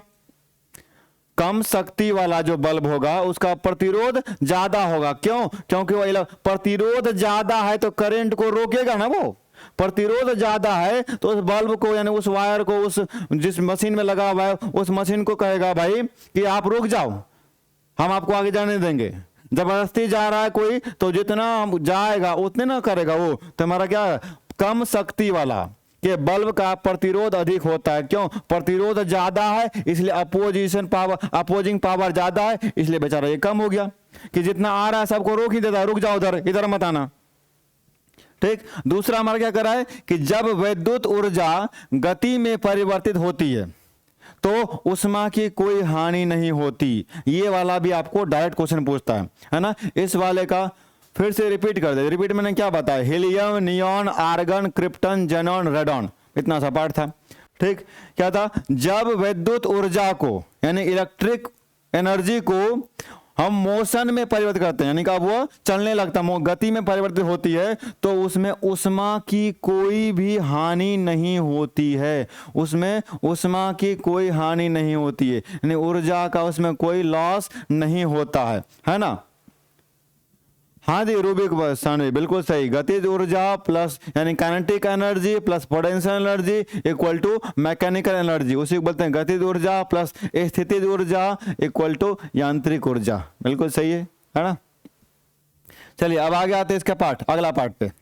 अगले पार्ट में क्या रहा है कि कम वोल्टेज पर कार्य करने पर क्या है? कम वोल्टेज पर, अगर वोल्टेज कम हो पर कार्य करने पर विद्युत मोटर प्राय जल जाता है। वोल्टेज कम रहेगा तो बेचारा किसी तरह से मरवा के ढूंढ रहा है, सर घूम जाते हैं, है ना। और वही अगर पावर ज्यादा मिला, पंखा जोर से घूमने लगा तो बार बार झटका लग रहा होगा वोल्टेज कम होने से, जिसका कारण हमारा कॉइल क्या होता है? जल जाता है। तो कम वोल्टेज पर कार्य करने पर विद्युत मोटर प्राय क्या होता है? जल जाता है, क्योंकि अधिक विद्युत धारा खींचते हैं जो वोल्टेज के प्रतिलोमानुपाती होता है ना। कि वह धारा को चाहता है कि जोर से खींचे लेकिन नहीं मिल पाता है तो बेचारा रह के खींचता है ना। कि एक बार नहीं आया तो फिर खींच के जोर से मारा, फिर झटका मारा उसको, है ना। तो बार बार करते रहते, इस कारण से कॉइल है उसका डैमेज हो जाएगा, है ना। ठीक, यानी कि शराबी की तरह घूमेगा ये। शराब पीने वाला होता है ना, ऐसे घूमता है। चलो जी, ठीक है ना। दूसरा आते हैं, इसी में हमारा क्या आता है? हैलोजन बल्ब का तंतु। हैलोजन बल्ब का तंतु जो होगा वह क्या होगा? टंगस्टन। तंतु यानी कि फिलामेंट। तंतु जो हमारा होता है वो क्या होता है? फिलामेंट कहते हैं अंग्रेजी में, है ना, फिलामेंट। क्लियर? तंतु किसका बना होता है? बल्ब का हमारा टंगस्टन का बना होता है। किसका बना होता है? टंगस्टन का बना होता है। क्लियर है? ठीक हो गया ना। चलिए हमारा क्या है, हैलोजन बल्ब का तंतु जो टंगस्टन तथा सोडियम के मिश्र धातु का बना होता है। किसका? सोडियम का। सोडियम को शॉर्ट में क्या लिखते हैं? Na। इसका एटॉमिक नंबर कितना होता है? 11। एटॉमिक नंबर कितना होता है? 11। एटॉमिक नंबर 11 होने का मतलब number of electron equal to number of proton, है ना। इलेक्ट्रॉन और प्रोटॉन क्या दोनों बराबर होगा। इलेक्ट्रॉन और प्रोटॉन जितना होगा वही उसका एटॉमिक नंबर होता है। सोडियम, तो सोडियम के मिश्र धातु का बना होता है कौन भाई? तो हैलोजन बल्ब का फिलामेंट। Very good. लैंप के तंतु यानी कि लैंप का जो फिलामेंट है में सोडियम मिला होने के कारण यह पीले रंग के प्रकाश को उत्पन्न करता है। कौन भाई? लैंप। लैंप के फिलामेंट में सोडियम मिला होता है जिस वजह से वह पीले रंग का प्रकाश उत्पन्न करता है। क्वेश्चन पूछेगा लैंप पीले रंग का प्रकाश क्यों उत्पन्न करता है? क्योंकि उसमें क्या होती है? सोडियम मिला हुआ, मैग्नीशियम मिला हुआ, है ना, कुछ भी दे देगा, आर्गन मिला हुआ, हीलियम मिला हुआ, तो वहां क्या कर देना आपको? तंतु, मैंने बताया ना फिलामेंट, ऊपर लिख दिया ना फिलामेंट, ऊपर लिख दिया फिलामेंट। आप अगर 100 वाट का बल्ब देखोगे तो बल्ब के अंदर हमारा, अगर ये 100 वाट का बल्ब देखो, फिगर हमारा कुछ खास बनता नहीं है ना, फिर भी ट्राई करते हैं। अगर इस तरह का होगा, वेट रुक जा भाई, थोड़ा सा अच्छे बना देते हैं। अगर इस तरह का बल्ब होगा तो यहाँ पे 2 पॉइंट होता है ना, और इसके अंदर इस तरह का फोटो बना होता है ना, क्लियर है। तो 100 वाट का ये जो ऐसे घुमा हुआ बल्ब पार्ट है ना, ये वाला पार्ट, इसी वाले पार्ट को क्या बोलते हैं? फिलामेंट। क्या कहते हैं? हमारा फिलामेंट कहलाता है। उसी को तंतु कहते हैं। क्या कहते हैं? तंतु कहते हैं। तो वही हमारा किसका बना था? टंगस्टन का। और वो लैंप का किसका बना होगा? सोडियम का, जिस वजह से क्या होता है? वह हमारा पीला कलर का होता है ना। इंग्लिश में तो कर तो दिया आपको, इंग्लिश वो तो बता दिए फिलामेंट क्या होगी। सोडियम तो अंग्रेजी में सोडियम में होता ना भाई, है ना। चलिए अब आते हैं आगे, ठीक। अब अगला पार्ट में क्या है कि यदि तांबे के तार को 2 गुना बढ़ा दिया जाए, तांबे के तार को 2 गुना बढ़ा दिया जाए तो उसका प्रतिरोध 4 गुना हो जाएगा। क्यों? क्योंकि मैंने आपको बताया है कि प्रतिरोध लेंथ ऑफ वायर, लेंथ पे डिपेंड करता है ना। प्रतिरोध जो है लंबाई पे डिपेंड करता है, लंबाई पे निर्भर करता है ना। हाँ जी, बल्ब बन गया आपका, ठीक। चलिए क्या हमारा कि यदि तांबे के तार को 2 गुना बढ़ा दिया जाए, लंबाई क्या करे? तांबा के तार को बढ़ा दिया जाए तो उसका प्रतिरोध कितना गुना हो जाएगा? 4 गुना हो जाएगा। तो क्वेश्चन आपसे पूछ सकता है कि तांबे के तार को 2 गुना बढ़ाने पर तब प्रतिरोध में किस तरह का चेंज आएगा? 4 गुना हो जाएगा, 8 गुना हो जाएगा, आधा हो जाएगा, कुछ नहीं होगा, ठीक। तो वहां कह दोगे क्या कि तांबे के तार को 2 गुना कीजिएगा तो वो क्या हो जाएगा? 4 गुना हो जाएगा, है ना। क्या हो जाएगा? 4 गुना। अगला पार्ट क्या है कि यदि किसी चुंबक का तीसरा ध्रुव हो तो वह परिणामी ध्रुव कहलाता है। यानी कि किसी चुंबक का क्या हो? तीसरा ध्रुव हो, वह क्या कहलाएगा? हमारा परिणामी ध्रुव कहलाएगा। क्या कहलाएगा? परिणामी ध्रुव कहलाता है। ये रहा डायरेक्ट आंसर, डायरेक्ट से पूछेगा कि किसी चुंबक का तीसरा ध्रुव को क्या कहते हैं? परिणामी ध्रुव कहते हैं। तीसरा पार्ट क्या करा है? विद्युत ताप युक्तियों तथा उपकरणों में नाइक्रोम के तार की कुंडली का व्यवहार होता है, यूज होता है, क्योंकि नाइक्रोम प्रतिरोधकता ज्यादा होता है।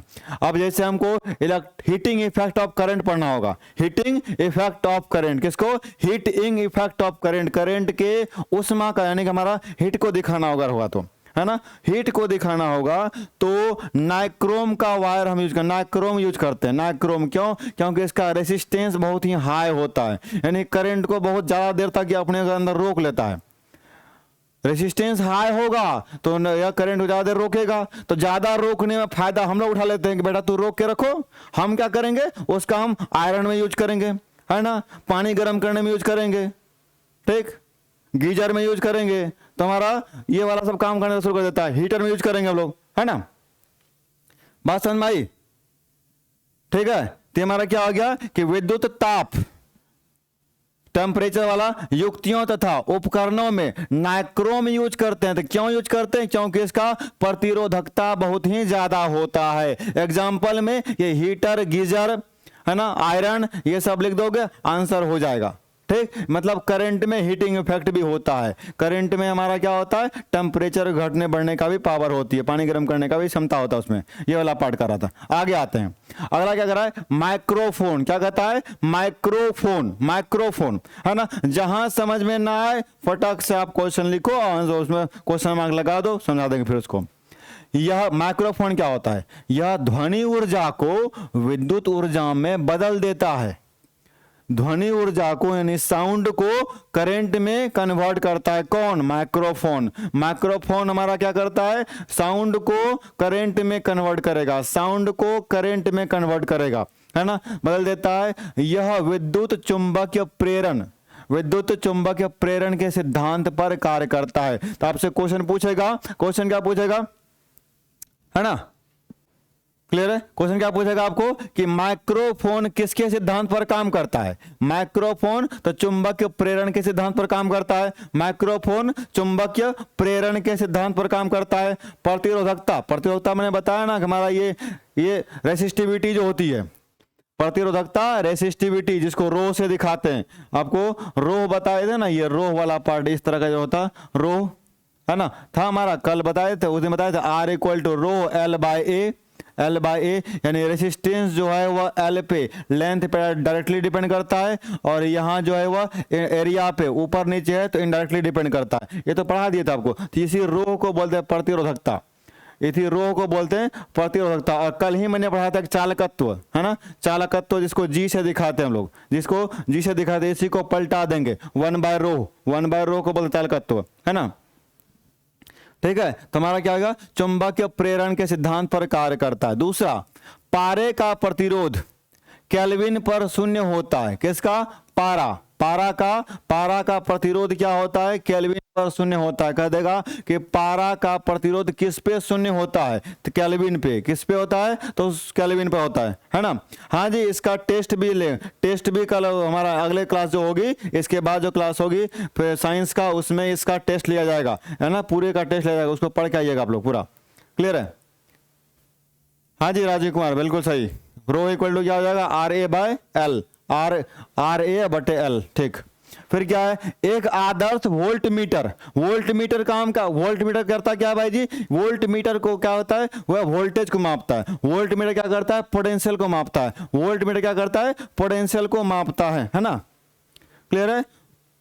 वोल्ट मीटर क्या करता है, पोटेंशियल को मापता है। पारे का पारे का जो हमारा है वह प्रतिरोध क्या होता है, शून्य होता है। कब, केल्विन पे, क्या होता है हमारा, केल्विन पे, है ना। फिर है आदर्श वोल्ट मीटर का प्रतिरोध अनंत होता है। आदर्श वोल्ट मीटर यानी कि ideal volt meter, ideal volt meter, है ना, आज टेस्ट नहीं होगा, क्लियर है। आदर्श वोल्ट मीटर का प्रतिरोध अनंत होगा, इनफाइनाइट होगा, इसको इस तरह से इनफाइनाइट लिखाते हैं हम लोग, है ना, इनफाइनाइट होगा। तो कहेगा कि आदर्श वोल्ट मीटर का प्रतिरोध कितना होता है, 1 2 3 4 अनंत, लिख दीजिएगा अनंत। फिर क्या है, डायोड व रेक्टिफायर से धारा एक ही दिशा में बहती है। डायोड व रेक्टिफायर से, डायोड भी और रेक्टिफायर, इन दोनों से जो करंट जो है ना वह यूनि डायरेक्शन में, एक ही दिशा में फ्लो होता है ना। कहेगा कि इनमें से किस में हमारा एक ही दिशा में धारा प्रवाहित होती है, पर फ्लो करती है। तो किस में करती है भाई, है ना, तो किस में करती है, डायोड में या फिर रिएक्टर में, डायोड में या फिर रिएक्टर में, सॉरी रेक्टिफायर में। दूसरा क्या है, शंट, दूसरा क्या हमारा शंट है। इसके सब के बारे में आप लोगों ने पढ़ लिया होगा, अभी सिर्फ ये पढ़ना है कि उसका क्वेश्चन किस तरीके से पूछा जाता है। माइक्रोफोन, माइक्रोफोन मैंने सिंपली तो बताया कि वह ध्वनि ऊर्जा को हमारा इलेक्ट्रिक ऊर्जा में कन्वर्ट करता है, साउंड को इलेक्ट्रिक में कन्वर्ट करता है, बस यही है। और वह विद्युत चुंबक प्रेरण पे काम करता है ना, चुंबक प्रेरण पे, ठीक।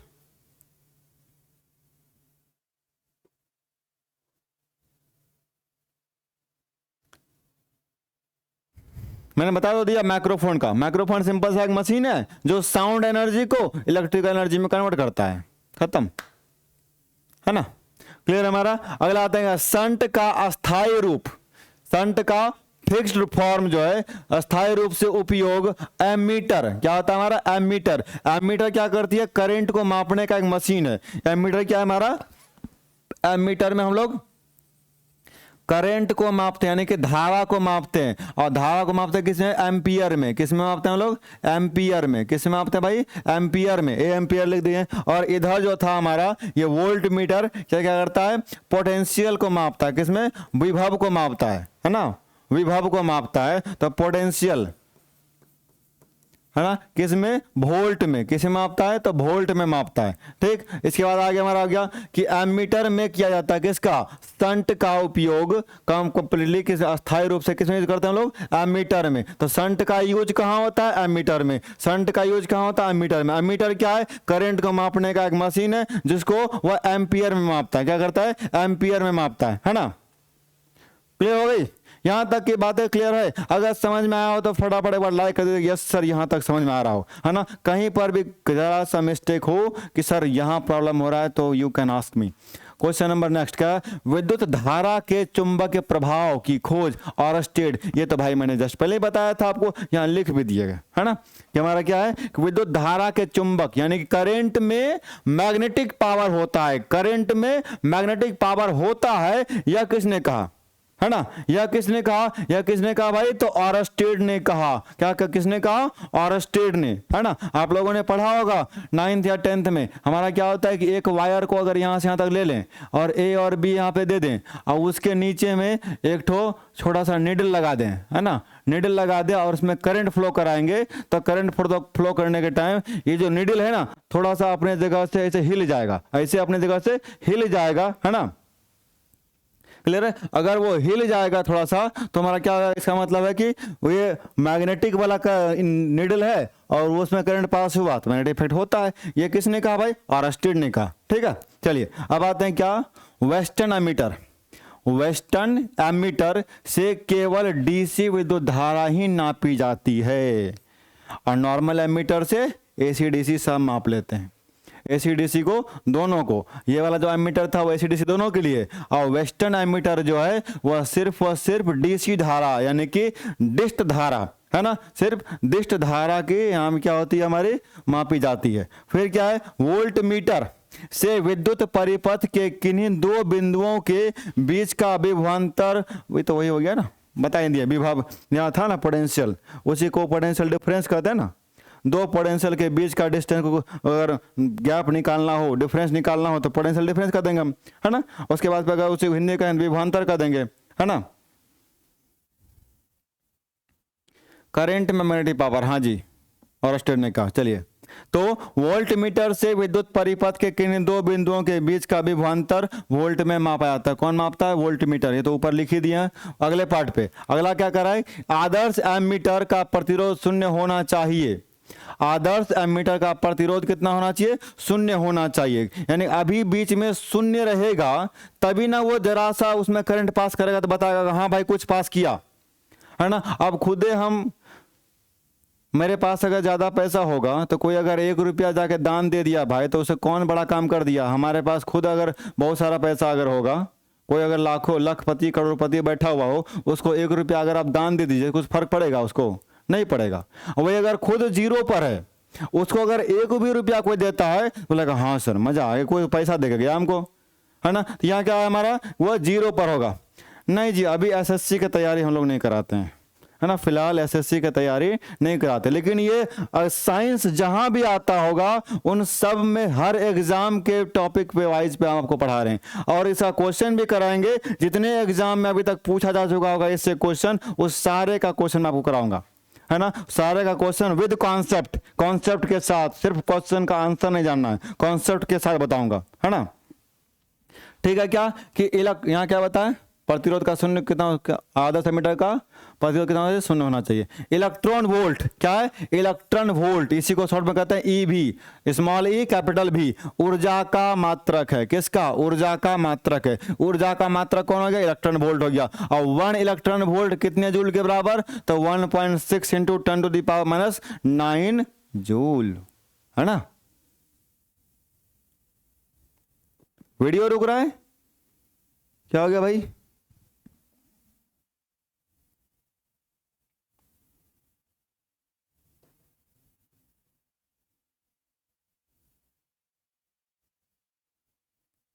अब क्लियर है?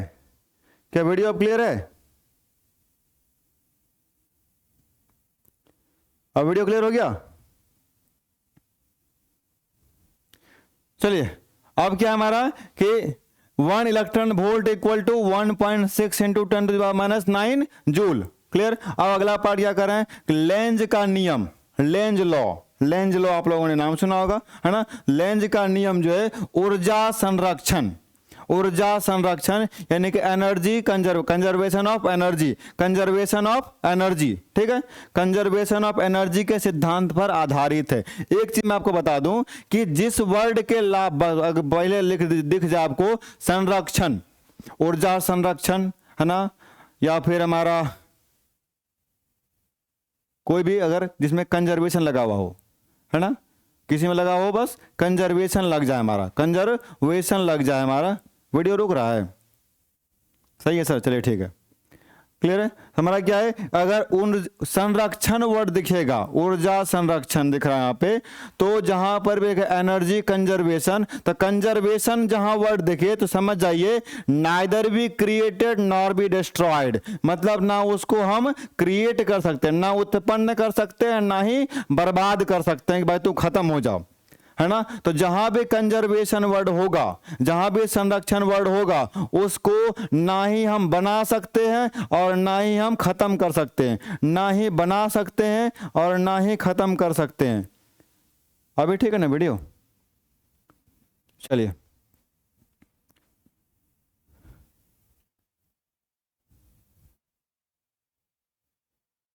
नहीं, आज इसके बाद का जो हमारा ये लास्ट क्लास है, इसके बाद क्लास नहीं लेंगे, मैं बताया तो, ठीक है। लेंज का नियम क्या आ गया, ऊर्जा संरक्षण, और जहां पर कंजर्वेशन आएगा, कंजर्वेशन संरक्षण वर्ड आएगा, जहां पर भी संरक्षण वर्ड आएगा तो समझ जाना है कि ना वो क्रिएट होगा और ना ही, ना क्रिएट होगा ना डिस्ट्रॉय होगा, ना क्रिएट होगा ना डिस्ट्रॉय आएगा, neither be created nor be destroyed.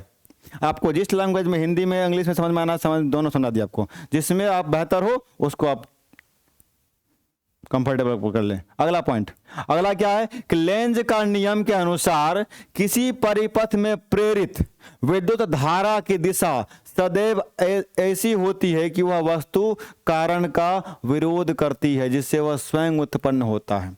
मतलब हमारा क्या, लेंज नियम के अनुसार किसी परिपथ में जो विद्युत धारा तो वो कह रहा है कि जिससे वह क्रिएट होता है वह उसी का अपोज करता है, जिससे वह क्रिएट होता है वह उसी का अपोज करता है, जिस वजह से क्या होता है वह आगे बढ़ती है ना, जिस वजह से वो क्या होता है वह आगे बढ़ जाता है। यानी कि हमको अगर इससे निकल रहा होगा हमसे, हम क्या करेंगे, इसी को धक्का मारेंगे तो हम इधर बढ़ेंगे आगे, है ना। यानी कि हमारा जिधर से निकले वहीं से क्या करें, उसको अपोज करेंगे उसका, तो क्या स्वयं उत्पन्न होती है, क्या हमारा क्या विरोध करती है, जिस कारण से क्या होता है वो आगे बढ़ता है। तो जहां से निकला वहीं से आगे बढ़ना शुरू कर दिया, क्यों, उसका अपोज कर रहा था वो।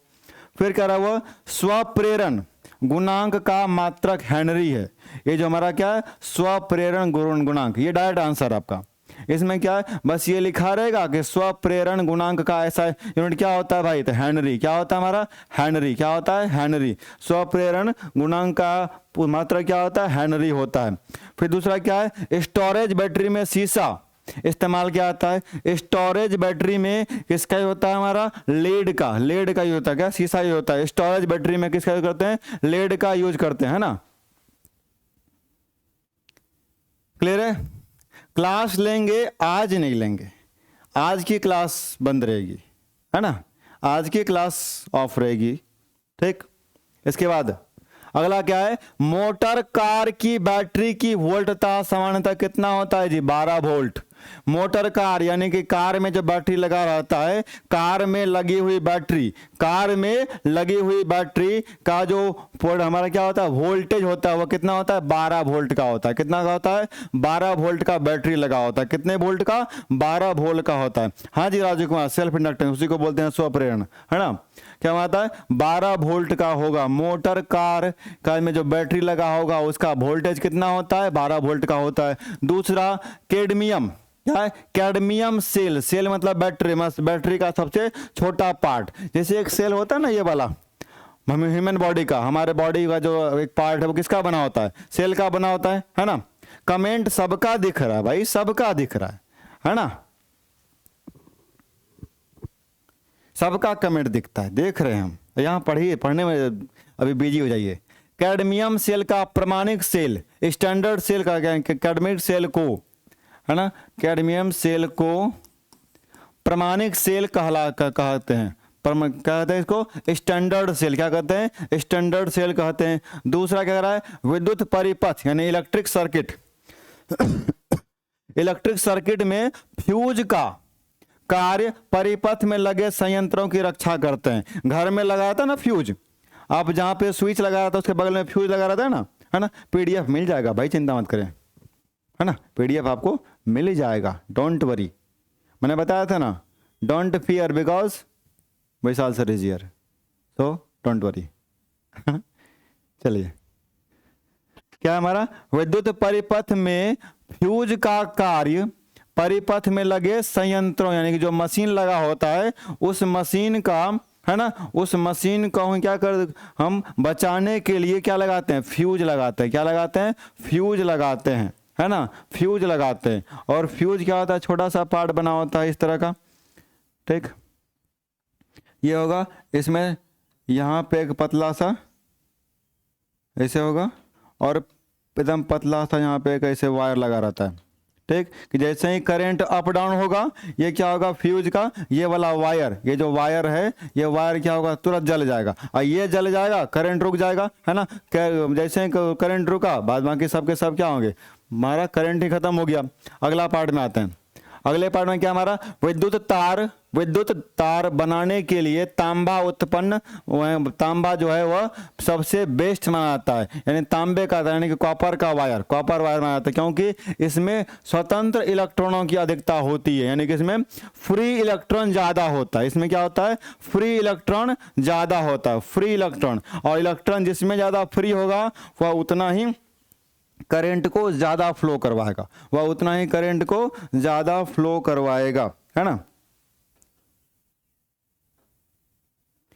बात समझ में आई।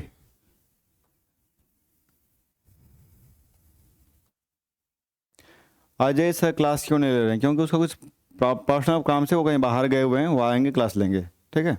चलिए, हमारा क्या है कि विद्युत तार जो बनाने के लिए है उसमें कॉपर का तांबे का यूज सबसे ज़्यादा होता है। क्यों, क्योंकि इसमें स्वतंत्र इलेक्ट्रॉन यानी कि फ्री इलेक्ट्रॉन की संख्या ज़्यादा होती है ना, फ्री इलेक्ट्रॉन की संख्या ज़्यादा होती है, जिस वजह से फ्री इलेक्ट्रॉन की संख्या ज़्यादा होती है ना।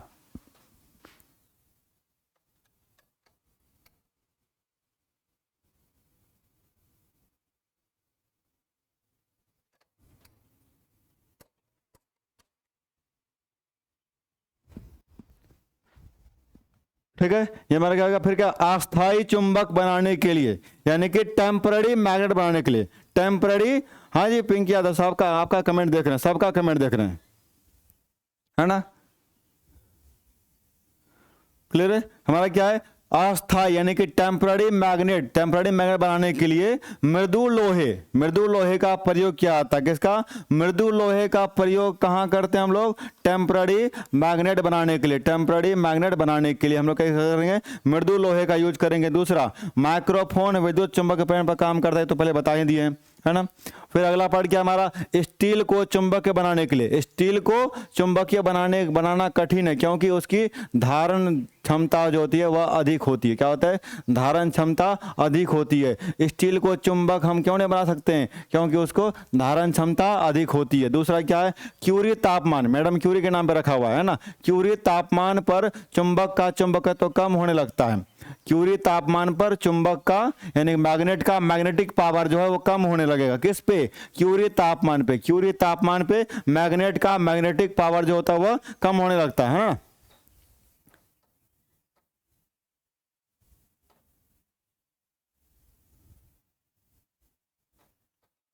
ठीक। दूसरा हमारा क्या है, धारा को बढ़ाकर चुंबक की शक्ति बढ़ा सकती है।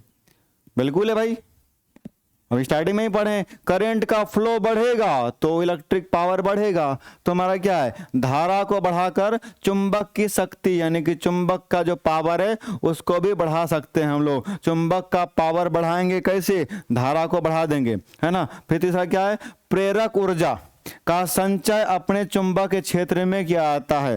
प्रेरक ऊर्जा का संचय मतलब कलेक्शन अपने चुंबकीय क्षेत्र में किया जाता है। किसमें? चुंबकीय क्षेत्र में। किसका? प्रेरक ऊर्जा का कलेक्शन जो होता है वह चुंबकीय क्षेत्र में किया जाता है ना, चुंबकीय क्षेत्र में किया जाता है ना।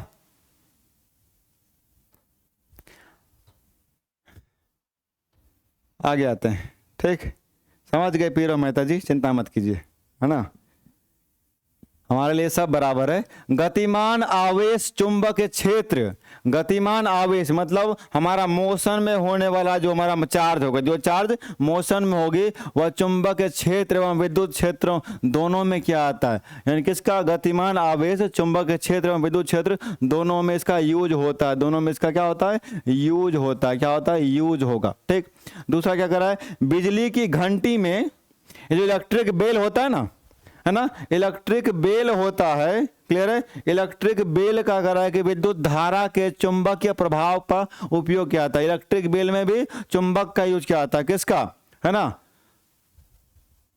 इलेक्ट्रिक बेल में क्या करते हैं? चुंबकीय प्रभाव का यूज करते हैं। किसका करते हैं? चुंबकीय प्रभाव का यूज करते हैं। फिर क्या कर रहा है? अस्थाई यानी कि परमानेंट चुंबक बनाने के लिए इस्पात का प्रयोग तथा अस्थायी चुंबक बनाने के लिए वो जो अभी था ना, अभी है ना, वो नर्म लोहे का हमारा था, तो यहाँ पर नर्म लोहे का प्रयोग किया जाता है। अगर परमानेंट बनाना हो तो इस्पात का, अगर अस्थायी बनाएंगे तो हमारा क्या करेंगे? इस्पात का, और अस्थायी चुंबक बनाएंगे तो हमारा क्या करेंगे? नर्म लोहे का। आगे आते हैं, अगला पार्ट हमारा क्या है कि किसी स्थान पर पृथ्वी का संपूर्ण चुंबकीय क्षेत्र क्षैतिज तल, क्षैतिज जो हमारा क्षैतिज और ऊर्ध्वाधर पड़े होंगे ना, ऊर्ध्वाधर और क्षैतिज, क्लियर है? ठीक, पिंकी यादव क्या बताएंगे, है ना? हाँ जी सर जी, पीडीएफ मिल जाएगा, पीडीएफ की चिंता बिल्कुल ना करें आप लोग। ठीक, क्या है? किसी स्थान पर पृथ्वी का संपूर्ण चुंबकीय क्षेत्र, मैंने आपको बताया था ना कि हमारे वर्ल्ड का सबसे बड़ा जो चुंबक है, मैग्नेट है, सबसे बड़ा मैग्नेट है वो कौन है? अर्थ है ना। क्षैतिज तल के साथ जितना कोण बनाता है उसे उस स्थान का नमन कोण कहते हैं। क्या कहते हैं? नमन कोण कहते हैं। किसी स्थान पर पृथ्वी का संपूर्ण चुंबकीय क्षेत्र क्षैतिज तल के साथ, क्षैतिज तल के साथ जितना कोण बनाएगा उसे उस स्थान का नमन कोण कहते हैं। पृथ्वी के ध्रुव यानी कि पृथ्वी का जो पोल है, पृथ्वी पे हमारा कितना पोल है भाई? 2 गो 3 गो, है ना, 3 ठो पोल है ना। पृथ्वी पे कितना पोल आता है? 3। पृथ्वी पे कै ठो पोल है जी? 4 के 2, 4 पोल है ना। कौन कौन सा? एगो नॉर्थ पोल सर, एगो साउथ पोल, और हमारा कौन? एक तो वेस्ट पोल, एगो ईस्ट पोल। क्या ऐसा सही होता है क्या? पोल्स कितने होते हैं पृथ्वी में? 2 या 4? 2 या 4? फटाफट बताइए तो क्या होगा, है ना। और इसके बीचों बीच एक इक्वेटर लाइन ड्रॉ करते हैं जिसको बोलते हैं 0 डिग्री, है ना। इक्वेटर होता है 0 डिग्री। पोल कितना होगा? पोल 2 होता है कि 4 होता है ना। चलिए, हमारा क्या था? तथा विषुवत रेखा पर 0 होता है। विषुवत इक्वेटर पे, विषुवत रेखा मतलब ये हमारा क्या है? इक्वेटर होगा, है ना। अंग्रेजी में कहें तो इक्वेटर। तो ध्रुव पर नमन कोण का मान, ध्रुव पर नमन कोण का मान 90 डिग्री कितना होता है? 4। वाह, गजब, खतरनाक। 4 पोल होता है जी, है 4 पोल होता है। गजब गजब। ऐसे आप लोग पढ़िएगा ना तो पृथ्वी पलट जाएगा, है ना। पृथ्वी पे कितना पोल होता है? 2। कितना होता है? 2। बस ये नॉर्थ पोल और साउथ पोल, ये ईस्ट और वेस्ट पोल नहीं होता, है ना। गुंजन कुमारी, मनीषा कुमारी, 4 नहीं, दिलकुश 4 नहीं, शिवानी कुमारी, 2 पोल होता है। पोल कितना होगा? 2 होगा, है ना।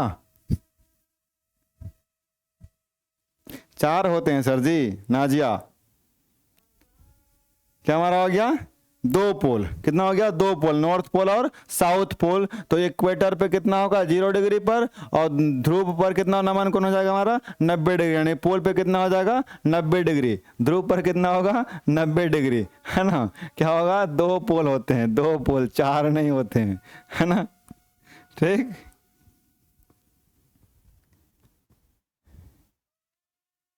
ठीक है ना। चलिए यहाँ वाला पार्ट हो गया, और इसके बाद का स्टोरी खत्म हो गया, है ना। आज की स्टोरी इतनी सी थी। आज का हमने सिर्फ स्टोरी पढ़ा किसका, इलेक्ट्रिक करंट का पार्ट 2, इलेक्ट्रिक करंट का पार्ट 2 हम लोगों ने पढ़ लिया, और यहाँ पे कहानी खत्म हो गई, करंट खत्म हो गया। अब इसके आगे जो होगी वह अब इसका टेस्ट होगा, अब इसका क्या होगा, टेस्ट होगा। और टेस्ट के बाद जो हम पढ़ाएंगे वो बायोलॉजी पढ़ाएंगे, क्या पढ़ाएंगे, बायोलॉजी पढ़ाएंगे वहाँ पे हम लोग, है ना। यहां तक बात समझ में आई। ये तो एक सेवक बैच है जो किसका है, पैरामेडिकल का है ना, जो 499 मिल रहा है अभी पहले 100 बच्चों के लिए, और उसकी पूरी तैयारी कराई जाएगी, है ना। साइंस की पूरी गारंटी मेरी, साइंस और मैथ की, ठीक, कि उसकी पूरी तैयारी मैं कराऊंगा, है ना। ठीक है, अभी हमारा एक भारत बैच है किसके लिए भाई, बिहार डीएलएड के लिए, जो 2024 में एग्जाम देंगे उसके लिए है ना। इसका भी कॉस्ट यहाँ पर है, और इस नंबर पे आप फटाफट कर दीजिए व्हाट्सअप, मिल जाएगा आपको सारा का सारा पावर बिहार बीएड के लिए 2024 के लिए, है ना। यहाँ तक समझ में आया, है ना। क्लास क्लियर हुआ कि नहीं, क्लास आपको समझ में आया कि नहीं, क्लास हमारा समझ में आया कि नहीं, है ना। इस क्लास में यहीं लिख दें क्या, दी एंड कर दें, क्या कर देंगे, दी एंड हो गया भाई, खत्म हो गया, यहाँ तक की कहानी खत्म, है ना। यहाँ तक समझ में आया, बात समझ में आया कि नहीं। हाँ जी, सब पढ़ देंगे, फिजिक्स केमिस्ट्री बायो जितना होगा, जितना साइंस होता होगा सब साइंस पढ़ा देंगे, है ना, जूलॉजी बॉटनी सब। और आज के बाद ये जो क्लास है, इस क्लास के बाद साइंस की क्लास आपकी 19 तारीख से होगी, कितने तारीख से होगी, 19 तारीख को, 19 अप्रैल को। अब जो होगी साइंस की क्लास आपको, ये 19 अप्रैल से क्लास लूंगा मैं अब, है ना। आज के इसके बाद आज का दोनों क्लास कैंसिल होगा, वो दोनों क्लास नहीं होगा, है ना, वो दोनों क्लास नहीं होगा आपका, क्लियर है। और इसके बाद का जो नेक्स्ट क्लास होगा मेरा, वो 19 अप्रैल को होगा, कितने को होगा, 19 अप्रैल को होगा, है ना। इस बात को याद रखिएगा। बीच में आप लोग, है ना, ये मत कमेंट कीजिएगा कि सर साइंस का मास्टर साहब कहाँ गए, भाग गए क्या, है ना, कहीं जाना नहीं है। बस इसके बाद क्या है, 19 अप्रैल को क्लास होगी आपकी, ठीक है। आज के लिए इतना ही, मिलते हैं फिर 19 तारीख को नेक्स्ट क्लास के साथ। तब तक के लिए धन्यवाद, जय हिंद, ठीक।